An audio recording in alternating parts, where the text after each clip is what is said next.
আজ মাঘী পূর্ণিমা, আর আমি প্রতি পূর্ণিমাতে নিজে হাতে সিন্নি মেখে কিভাবে সত্যনারায়ণের পুজো করে থাকি সেটাই আপনাদের সাথে শেয়ার করছি। এখন মেখে নেব সিন্নি। তার জন্যে আমি বাটির মধ্যেই নিয়ে নিচ্ছি প্রয়োজন মতন চিনি আর নিয়ে নিচ্ছি কলা।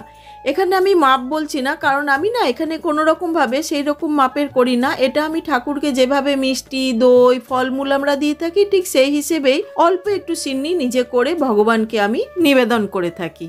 এবার চিনি আর কলাটাকে ভালো করে মেখে নিচ্ছি। চিনির সাথে কলাটা মাখলে না খুব ভালো মতন কলাটা ম্যাশ হয়ে যায়। আমাদের নিয়মে সিন্নিটা মেখেই ঠাকুরকে অর্পণ করা হয়, তাই জন্য আমি মেখে নিচ্ছি। হয়ে গেছে। এবার আমি এর মধ্যে দিয়ে দিচ্ছি আটা বা ময়দা, আপনারা যে যেটা ইচ্ছে সেটা দিতে পারেন।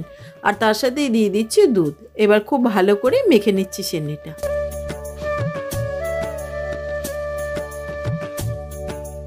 এবার আমি কাজু কিশমিশ দিয়ে নেব, আর সেটা দিয়ে আমি একটুখানি স্বস্তিক এঁকে নিচ্ছি। আমার খুব ভালো লাগে তাই জন্য। এবার দিয়ে দিচ্ছি ঘি, মধু আর সামান্য একটু কর্পূর। পূর্ণিমা পুজোর সম্পূর্ণ পদ্ধতি আমাদের চ্যানেলে দেওয়া রয়েছে, আপনারা দেখতে চাইলে দেখতে পারেন। সিন্নিটা আমি এবার ভগবানের সামনে অর্পণ করে দিলাম। সিন্নির সাথে আমি মিষ্টি, ফল সব ভগবানকে অর্পণ করে দিয়েছি।